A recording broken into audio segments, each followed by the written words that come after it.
Hi,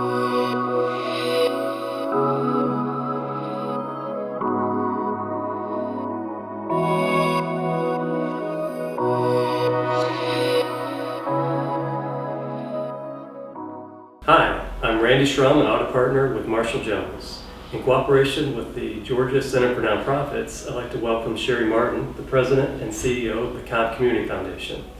We served together first on the board of the Community Foundation, and then Sherry actually transitioned to the leadership role there, where she's done such an awesome job. I'm such a big fan. And one of the ways that I appreciate her is her passion for what a community foundation does, as well as how a community foundation helps the numerous nonprofits in our community. So in our previous video, we learned about donor advised funds. And part of that then was the Give, Grow, and Grant. Right. Could you now walk us through, if I was a member of the Georgia Center for Nonprofits and I had a great mission and I wanted to see how I could continue to grow that, and how would I gain access then to these grants coming out of the donor advised funds? That's a great question, Randy. I would tell you, and this is where community foundations can be so helpful, is it's our job to know what the needs are and the issues are in our community. It's our job to know who is serving those needs, and we want to know that. It's also our job to know what our donors and fund holders, what causes are most important to them. So if we have a relationship with a nonprofit, and when I talk about a relationship, I mean pick up the phone, call us, tell us who you are and what you do, invite us to come out for a site visit. We want to do that. We welcome that because it helps us to know more who is doing what in our community, who is doing what work, but then we're also able to turn around and share that information with our fund holders. So one of our taglines is connecting donors who care to causes that matter. That's exactly what we do. And we've got dozens of examples of nonprofits in our community that some of our fund holders had never heard of, who now are their biggest fans. But the other thing that I would tell you is it's not uncommon when a nonprofit receives a grant from a donor advised fund that they just send the normal acknowledgement that actually ends up coming back to us. And then we get on their mailing list for what came out of that donor advised fund. We want to be on their mailing list, but you also want the donor to be on the mailing list. They were the ones who made the decision to make a grant from their fund to the nonprofit.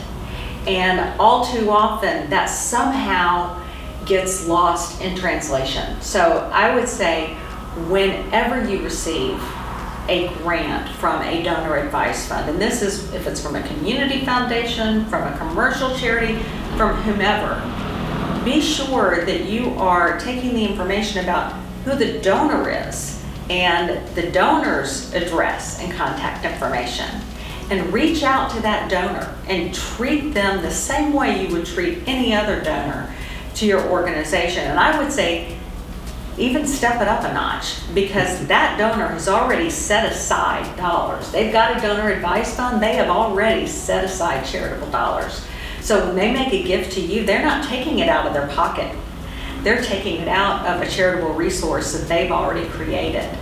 And you may receive some checks from donor advised funds where the client name is not provided or their address is not provided.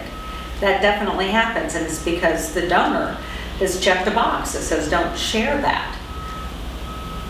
But I would encourage you still reach out, particularly if you're dealing with the community foundation.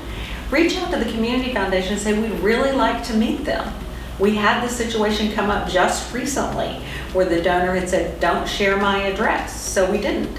The nonprofit called us and said, we'd really like to send a thank you note. Could you share the address? We picked up the phone and we called our fund holder, and he said, sure. Great. And frankly, that made an impression on them.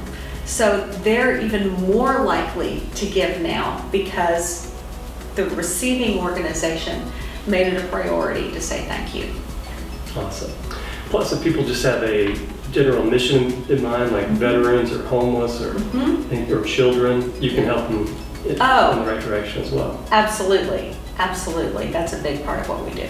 Sherry, one other question we've had is how can a nonprofit, or why should a nonprofit reach out to a community foundation?